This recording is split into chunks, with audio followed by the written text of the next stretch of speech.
ಈ ದೃಶ್ಯ ನೀವು ನೋಡ್ತಾ ಇರೋದು ಇದು ಡಿ.ಕೆ. ಶಿವಕುಮಾರ್ ತಮ್ಮ ಸಹೋದರನ ಜೊತೆಗೆ ಎಐಸಿಸಿ ಕಚೇರಿಗೆ ಬಂದಿರುವಂತ ದೃಶ್ಯ. ಇಂದಿರಾ ಭವನಕ್ಕೆ ಡಿ.ಕೆ. ಶಿವಕುಮಾರ್ ಬಂದು ತಲುಪಿದ್ದಾರೆ ತಮ್ಮ ಸಹೋದರ ಡಿ.ಕೆ. ಸುರೇಶ್ ಅವರ ಜೊತೆಗೆ. ಕರ್ನಾಟಕ ಭವನದಿಂದ ಹೊರಟಂತ ಡಿ.ಕೆ. ಶಿವಕುಮಾರ್ ಸದ್ಯ ರೀಚ್ ಆಗಿದ್ದಾರೆ ಇಂದಿರಾ ಭವನಕ್ಕೆ. ಅವರ ಸಹೋದರ ಡಿ.ಕೆ. ಸುರೇಶ್ ಕೂಡ ಅವ್ರ ಜೊತೆಗೆ ಇದ್ದಾರೆ.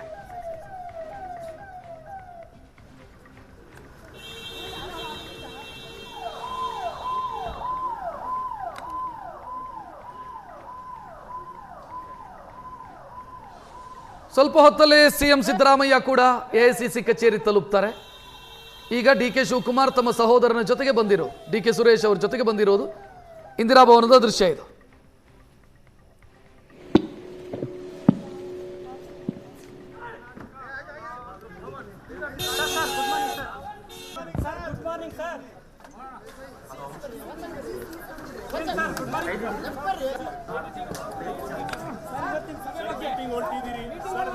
जाने दो सब नहीं बोलना चाह रहे हैं।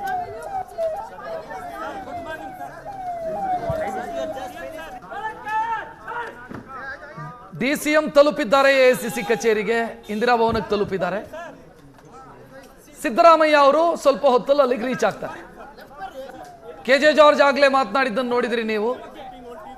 ನಾನು ಈ ವಿಚಾರದಲ್ಲಿ ಪ್ರತಿಕ್ರಿಯೆ ಕೊಡೋದಕ್ಕಾಗಲ್ಲ, ನನಗೆ ಯಾರು ಅದನ್ನ ಅನುಮತಿ ಕೊಟ್ಟಿಲ್ಲ ಪ್ರತಿಕ್ರಿಯೆ ಕೊಡೋದಕ್ಕೆ, ಅದು ಹೈಕಮಾಂಡ್ಗೆ ಬಿಟ್ಟಿರುವಂತ ವಿಚಾರ. ಎಐಸಿಸಿ ಪ್ರೆಸಿಡೆಂಟ್ ನಿರ್ಧಾರವನ್ನು ತೆಗೆದುಕೊಳ್ತಾರೆ, ಅಧ್ಯಕ್ಷರು ನಿರ್ಧಾರವನ್ನು ತೆಗೆದುಕೊಳ್ತಾರೆ. ದಿಲ್ಲಿಗೆ ಬಂದಿರೋ ಮೊದಲಿಂದಲೂ ನಾವು ದಿಲ್ಲಿಗೆ ಬರ್ತಾನೆ ಇದ್ವಿ, ಅದರಲ್ಲೇನು ವಿಶೇಷತೆ ಇಲ್ಲ ಅಂತ ಕೆ.ಜೆ. ಜಾರ್ಜ್ ಉತ್ತರವನ್ನು ಕೊಟ್ಟರು.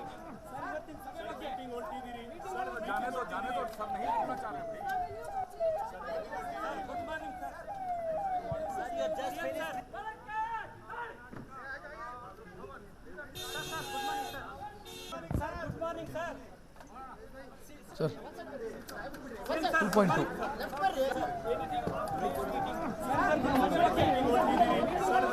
जाने दो सब नहीं बोलना चाह रहे हैं। Good morning sir.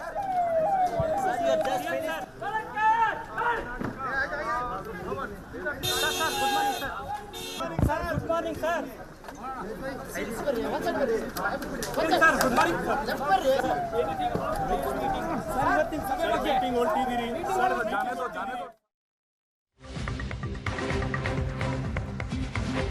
ಕರ್ನಾಟಕ ಭವನದಿಂದ ಡಿ.ಕೆ. ಸುರೇಶ್ ಜೊತೆ ಎಐಸಿಸಿ ಕಚೇರಿಗೆ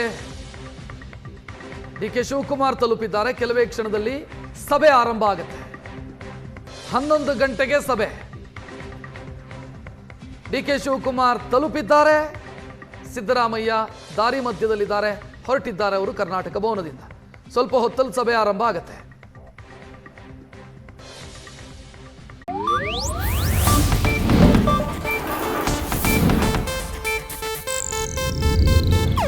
ಇದು ಏಷ್ಯಾನೆಟ್ ನ್ಯೂಸ್ ನೆಟ್ವರ್ಕ್ ಪ್ರಸ್ತುತಿ.